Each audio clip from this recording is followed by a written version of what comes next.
and welcome to Miss Roughton's 5th grade production of A Midsummer Night's Dream. Our class has worked so hard on this, and we are so happy that all of you took your time to come and watch us perform.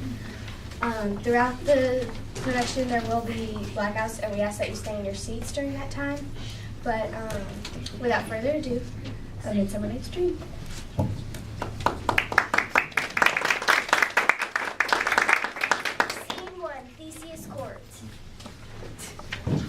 I have a story, strange but true, that I would like to share with you. I set the stage to begin my show, and Athens, Greece, so long ago. Now let me take you back in time when a duke named Theseus was in his prime. The duke rules Athens and was top in command. He governed his people with a firm, steady hand. A queen named Hippolyta would soon share his life. In just 4 days, they'd be husband and wife. Throughout this great city, the excitement grew. A huge feast proposed, entertainment too. These arrangements were made at a feverish rate, but the business of governing would not wait. A man named Aegeus burst into the room, his face furrowed with fury and gloom. His daughter Hermia felt the strain. She knew her father was there to complain. A young lad Lysander followed behind. Passionate love thoughts enveloped his mind. He cherished dear Hermia, that was clear. So did Demetrius, who brought up the rear. Aegeus bowed low to the duke and confided. My daughter will not marry the one I decided. Demetrius is the maid I chose, yet to this poor man she snubs her nose. She wants to be Lysander's wife. I won't allow it, not on your life.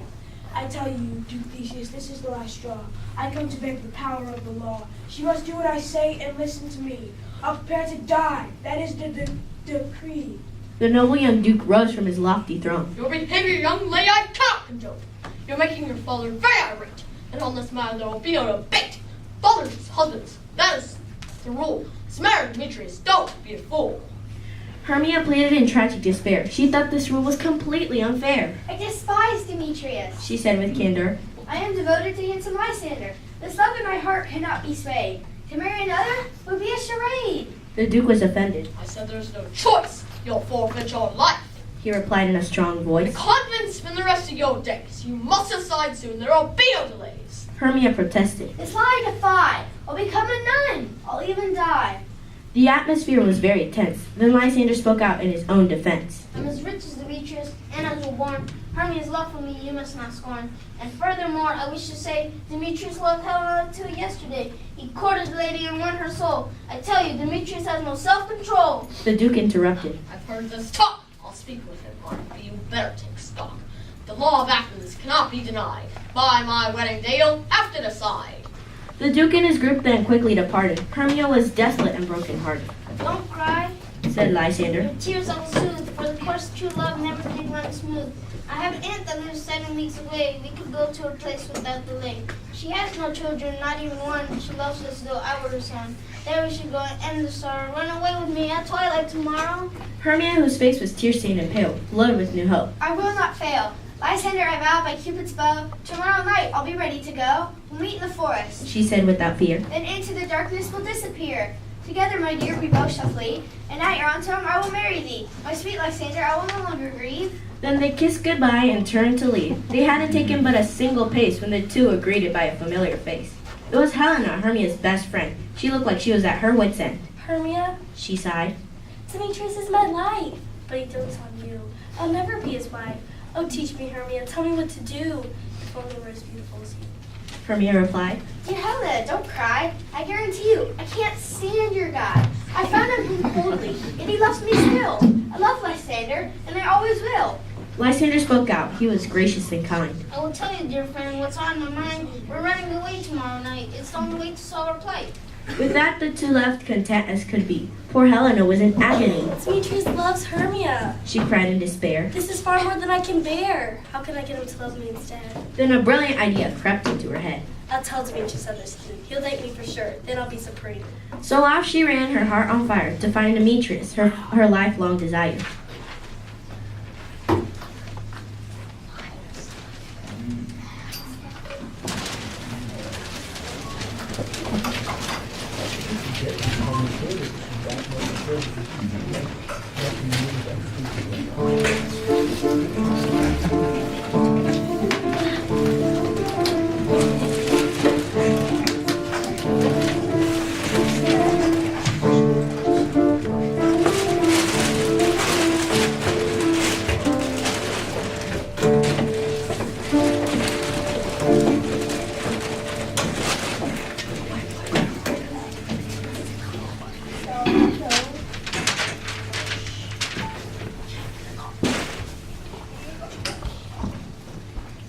into the street somewhere. Now all this time, not far away, 6 jolly men are practicing a play. A bomb was there and so storms out. Rom Starville, the tailor, was also about. Francis Swoop and Snug added to the din. And Peter Quince called, "We'd better begin. A placement requested for Theseus and his wife. We haven't much time. Peter Quince cried. The wedding is soon, so we'll have to act fast. Now listen as I read out the names of the cast. Lake Bottom, the weaver. Your role is to be Pyramus, a lover, as you can see. A lover so guaranteed kills himself for love. Nick was a staff, the wolf had a glove. A lover. He cried, It's such a great part. I'll give the ladies a change of heart. I'll have them all like showers of tears. They'll remember my acting for many years. My Pyramus will be hard to resist. But proceed, dear Quince. Go on with the list. Princess Flute, you'll take Thisbe's role. I want you to give it your heart and your soul. Flute was excited, his eyes sparkled bright. What does this mean? He asked, A wandering knight? Oh no, Quince replied, Thisbe's a she, and madly in love with him. I'm not playing woman. Francis Flute sneered. Can't you see I've started a beard? Let me be Thisbe. Bomb shouted for joy. I'll be the girl as well as the boy. I can speak like a lady. I'll be as sweet as a dove. Oh, Pyramus! He chirped, You are my love! You're Pyramus. No way. Quince shouted. You'll be the guy, I'm the director, and you must comply. Quince turned to Snug. In our tale of woe, you'll be the lion in our show. I need the script now. Snug said with concern. It'll take me quite a while to learn, for I'm slow of study my Don't worry, Cried Quince.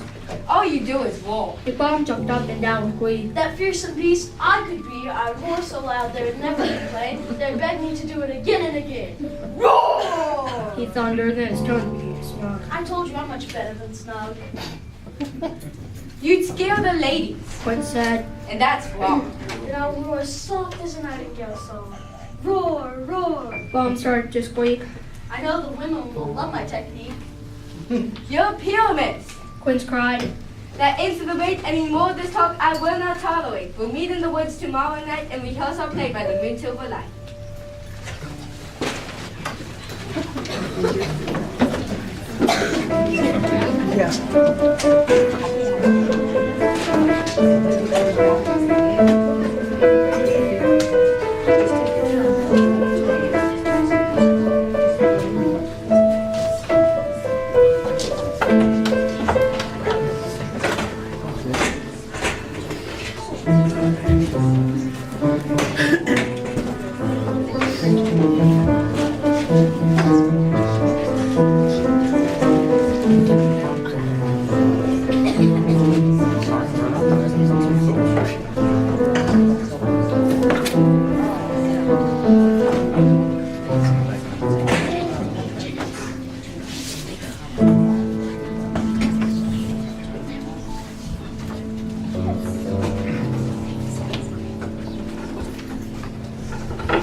Scene 3, Fairies Forest. Now all this time, the lovers...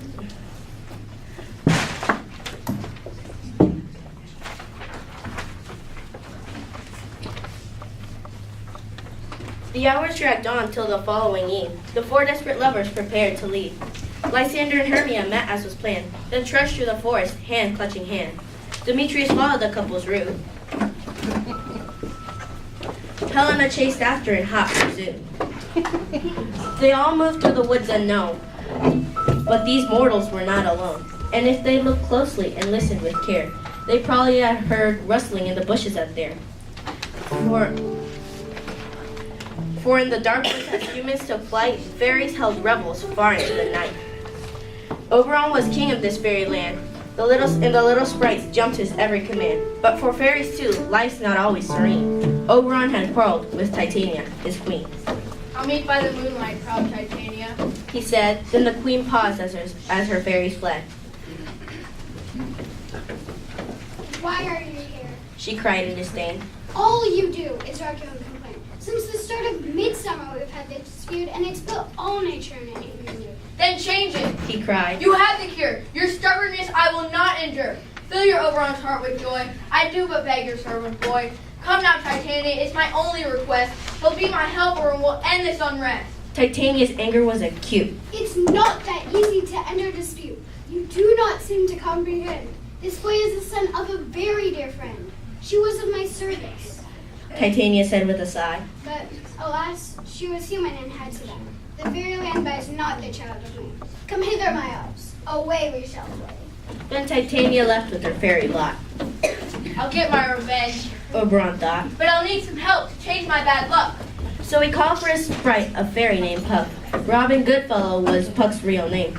In the world of magic, he held much acclaim, for Puck was always playing jokes on all the unsuspecting folks. But this was not a time for glee, as the fairy king began his plea. I need you to find an unusual flower. I'm in frantic need of its magical power. It's called Love Island, my little sprite. It's purple in color, though it used to be white.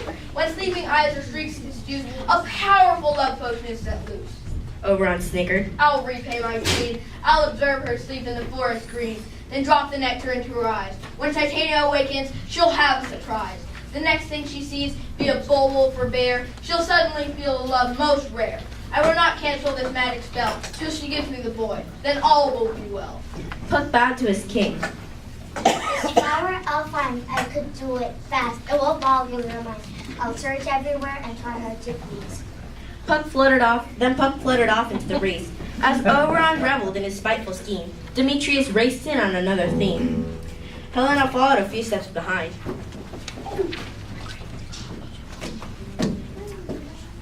I pray, my darling, change your mind. I have to, my love unfurled. For you, Demetrius, are all of my world. I reported their plan. I did my part. I beg of you now, give me your heart.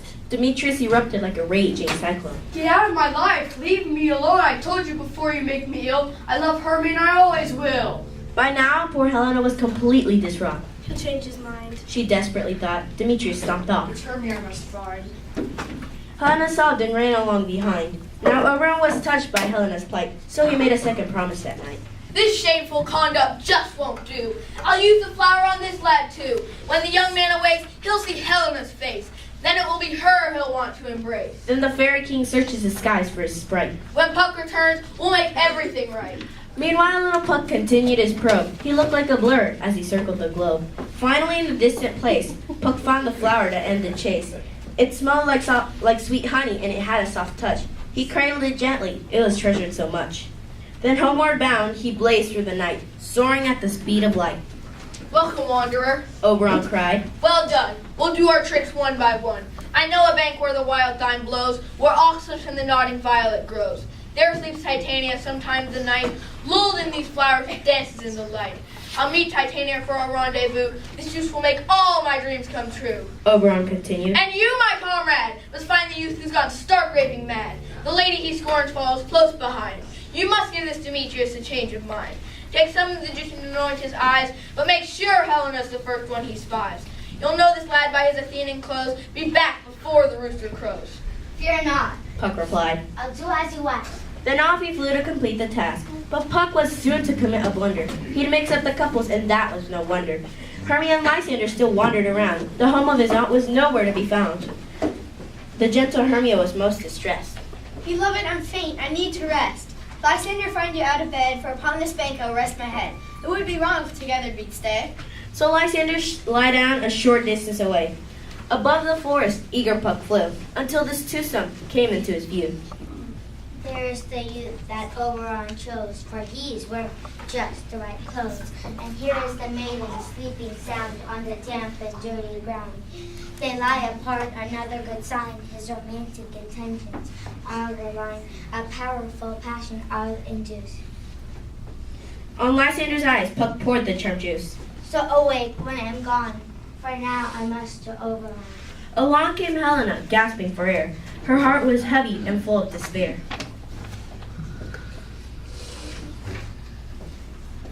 Oh, I'm out of breath in this fond chase. The more my prayer, the lesser is my grace. She saw Lysander lying in a heap and rushed to him. Is he dead or asleep? Lysander, if you live, good sir, awake. And run through fire for thy sweet sake. Replied Lysander as he leapt to his feet, embracing Helena. You are my sweet. You've got to be kidding. Helena cried. I know it's Hermie you want for your bride. Not a chance. Said Lysander. It's you I love, who will not change a raven for a dove. Give me a break. Helena scoffed in dismay. Do you think I was born yesterday? Your speech to me is like a thorn. How dare you treat me with such scorn? Then she stomped off in great disdain. Lysander followed with a loving refrain. But what about Hermia, still sound asleep, lying on the grass in a curled up heap? Soon she awoke from a dreadful nightmare. She couldn't find Lysander anywhere. Lysander, my love, what has occurred? Out of hearing, gone, no sound, no word? Alas, where are you? Speak if you can. Then into the darkness she ran after her man.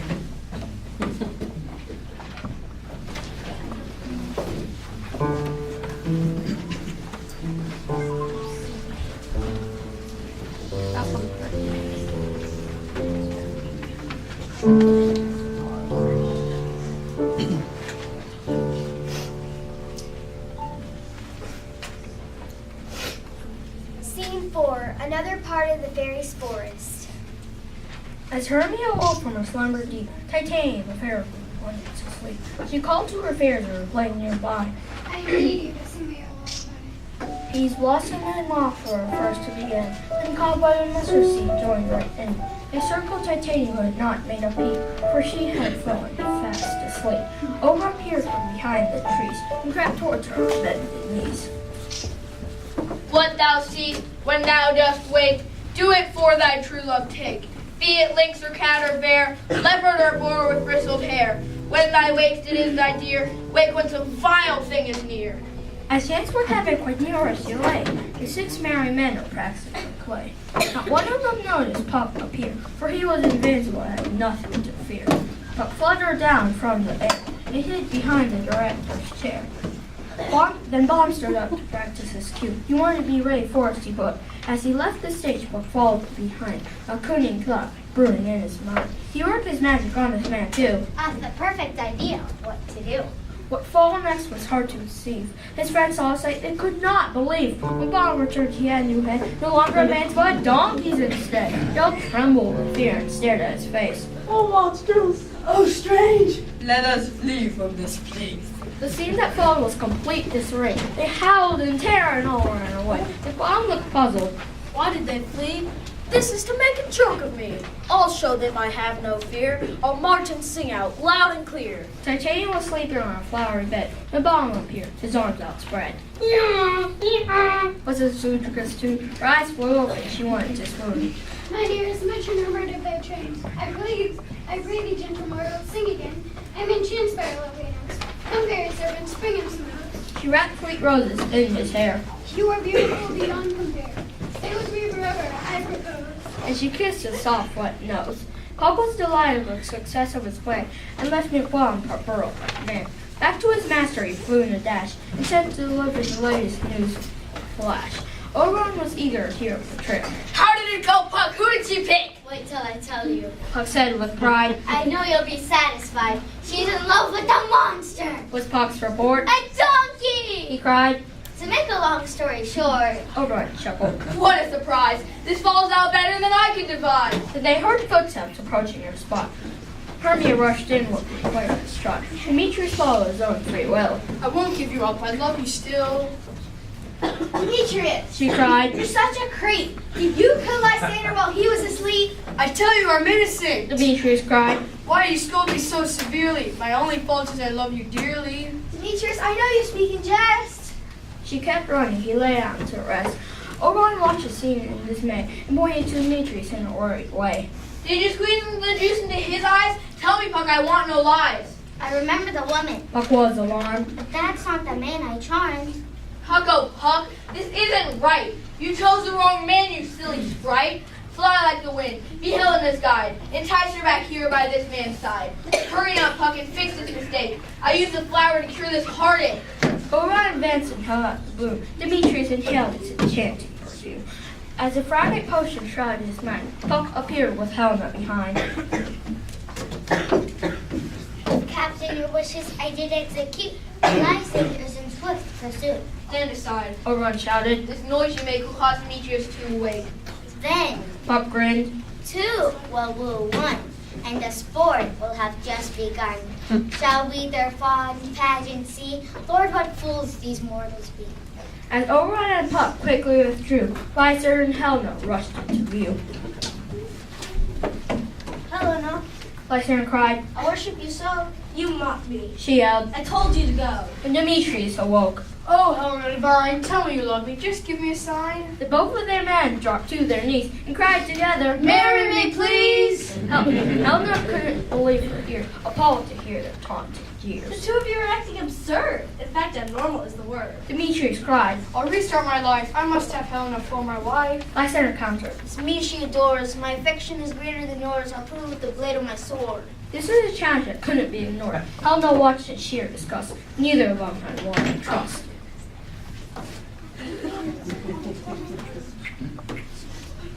Most fight, I see you're all bent to set against me for your marriage. If you were men, as men you are in show, you would not use a gentle lady so. Now all this had caused quite a hullabaloo. Hermia stumbled in and closed her screw. Her eyes were still wet. Her head was hung low.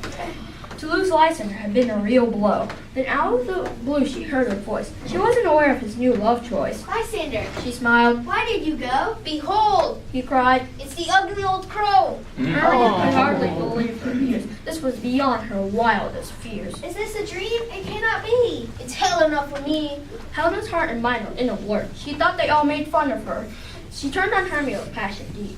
This game you play is really cheap. Injurious, Hermia. I do contend. You join these men in scorning your poor friend. Hermia was shocked. You are the thief. Your accusation defies belief. Lysander's mine. You stole by night. You canker blossom. You parasite. She lunged at Helena. You painted maypole. The whole situation was soon out of control. Now Oberon looked on and saw his bad luck. You must stop this fraud. He told little Pa. This is your mess, so make everything right. Hurry now, Puck. Overcast the night. The sprite obeyed his master's bid and in the forest quickly hid. He directed the mortals round and round until one by one they collapsed on the ground. Then sprinkled the juice as told to do in Lysander's eyes, and off he flew.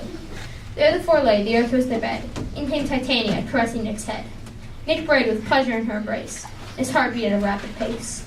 Queen of Shadows watched from afar. This was indeed a sight bizarre. His lady wrapped in a donkey's arms, completely entranced by the creature's charms. Oberon knew he'd done his queen wrong, and this silly behavior he wouldn't prolong. So he crept closer to Titania unseen, and removed the spell from the eyes of his queen. Her eyes flew open as if on cue, and there sat Oberon in her view. Oh, what visions have come so lucky. In one, I dreamt I loved a donkey. There he lies sleeping. Oberon said. I wreath the flowers around his head. Titania was shocked. I wrote his face. How could I love a creature so base? Oberon suggested. To the Duke's will retreat. He whispered to Pa. Get this clod on his feet. Return this man's head. Send him back to his team. Make him think it's all been a dream. With a hint of a smile and a twinkle in his eye, Pa changed the donkey back into the sky. If Baum stood up, his vision seemed blurred. He wondered aloud what had occurred. I've had a dream most rare, so strange that it's hard to share. I'll have Peter Quince write a song, and I will sing it loud and strong. But now I think I should away to tell my friends and rehearse the play. Now all this time the lovers were asleep, perfectly still, not making a peep. There entered in the glen Duke Theseus, Aegeus, and their huntsmen. They blew their trumpets, loud and clear. The couples leapt to their feet, pale with fear. Theseus demanded. I'd like to know, were you not rivals a short time ago? Lysander spoke first. I beseech your grace. I'm amazed at what took place. It was with Hermia I ran away for the laws of Athens we could not obey. In a dream I loved Helena, but not anymore. Hermia is mine as she was before. Hermia's father was not amused. Then Demetrius spoke out just as confused. My love for Hermia melts like snow. It is to Helena my heart I owe. Duke Theseus smiled. I decree. Instead of one wedding, we'll have three.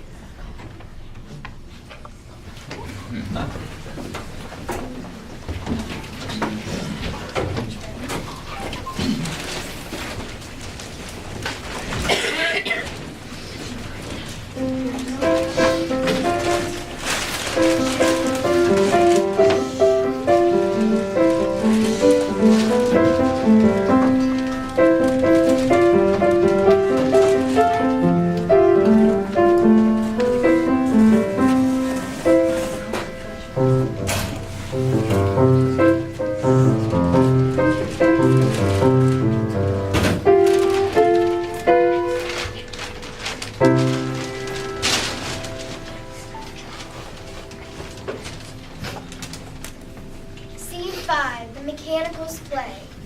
Later, when their vows were done, they were singing and dancing and lots of fun.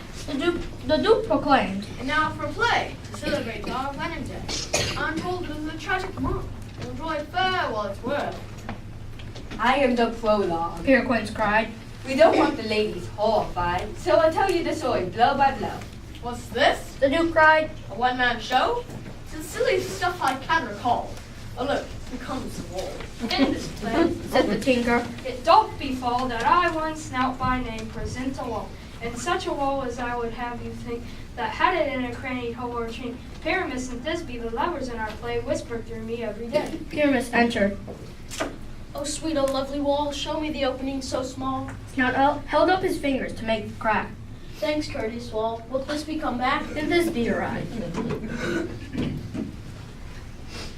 Oh, hear my moan. His shins erupting his nice stones. I see a voice. Pyramus peered through the hole.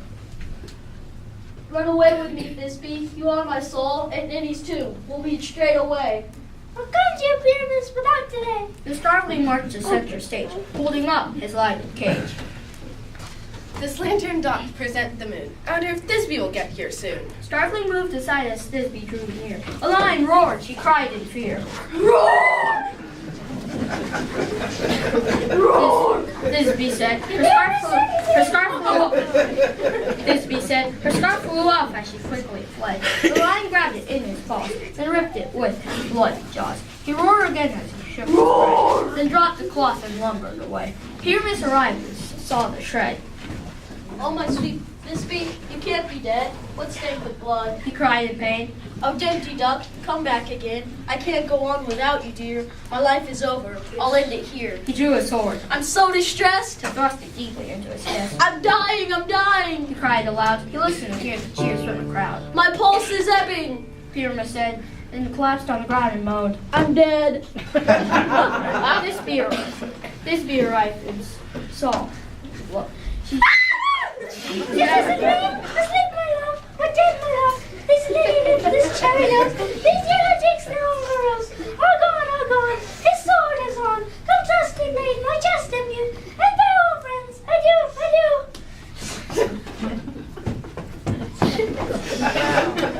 And with these words, the play was complete. The crowd all clapped. They had a real treat. The Duke proclaimed, We've had a long day. We've had a long day, and now to bed we must away. 'Tis midnight, the bells to chime. Dear friends, so it's fairy time. the couples retired to their rooms above, wrapped in the sweetness of their love. Enchanting music filled the halls. Gentle notes echoed through the walls. Hand in hand with fairy grace, will we sing and bless this place. Now until the break of day, through this house each fairy stray. So shall all the couples three, ever true and loving be. Trip away, make no stay, meet me all by break of day.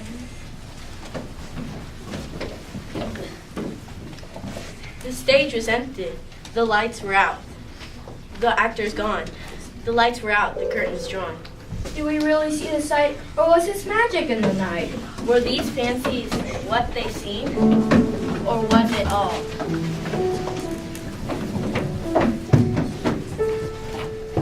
A Midsummer Night's Dream.